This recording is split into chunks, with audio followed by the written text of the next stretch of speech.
السلام علیکم ورحمۃ اللہ وبرکاتہ۔ نحمده ونصلي على رسوله الكريم، أما بعد فأعوذ بالله من الشيطان الرجيم، بسم الله الرحمن الرحيم. ألا إن أولياء الله لا خوف عليهم ولا هم يحزنون.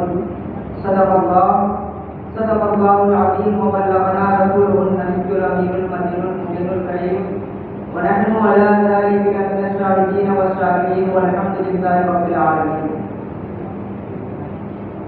محترم حضرات، آئیے کچھ بیان کرنے سے قبل ہم اور آپ مل کر نبی کریم صلی اللہ علیہ وسلم کے بارگاہ میں درود شریف پڑھنے کی سعادت حاصل کریں. پڑھے آواز میں اللهم صل على سيدنا سيدنا حبيبنا محمد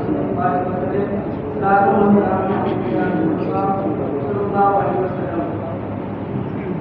محترم حضرات، آج اس نورانی محفل میں اس آیت کریمہ کو میں نے عنوان سخن بنایا ہے.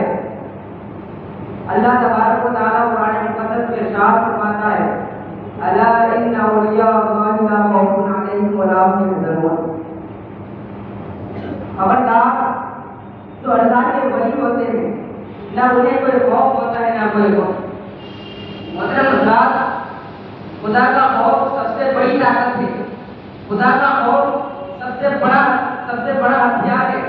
محترم حضرات، آپ نے سنا ہوگا کہ جس کے دل میں خوف خدا نہیں ہوتا ہے، جس کا دل خوف خدا سے خالی ہوتا ہے، وہ اکثر بیشتر دنیا کی ادنا طاقت سے ڈر جاتا ہے، دنیا کی کمتر چیزوں سے بھی ڈرتا ہے. تو اس سے معلوم یہ ہوا کہ خدا کا خوف، جس کے دل میں خدا کا خوف ہے، وہی سب سے بڑا طاقتور ہے، کیونکہ خدا کا خوف سب سے بڑا ہتھیار ہے. محترم حضرات، اللہ تبارک و تعالیٰ نے قرآن مقدس میں نماز کا حکم دیا، روزے کا حکم دیا، زکات کا حکم دیا، حج کا حکم دیا. نماز کا حکم دیا تو فرمایا اقیموا الصلاۃ، نماز قائم کرو. روزے کا حکم دیا تو فرمایا یا ایھا الذین آمنوا کتب علیکم الصیام، اے ایمان والو تم پر روزے فرض کیے گئے. زکات کا حکم دیا تو فرمایا اتو الزکاۃ، زکات ادا کرو. حج کا حکم دیا تو فرمایا للہ علی الناس حج البیت من استطاع الیہ سبیلا، ان لوگوں پر حج ہے جو اس کی استطاعت رکھے. محترم حضرات، غور کیجیے، غور کرنے کا مقام یہ ہے کہ اللہ تبارک و تعالیٰ نے نماز کا حکم قرآن میں دیا تو حج نبی کا ذکر نہیں فرمایا. روزے کا حکم قرآن میں دیا تو حج نبی کا ذکر نہیں فرمایا. زکات کا حکم دیا تو حج نبی کا ذکر نہیں فرمایا. روزے کا حکم دیا، حج کا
محترم حضرات، اب تک آپ لوگوں کو قرآن کے مطابق ولیوں کے مراتب معلوم ہو گئے.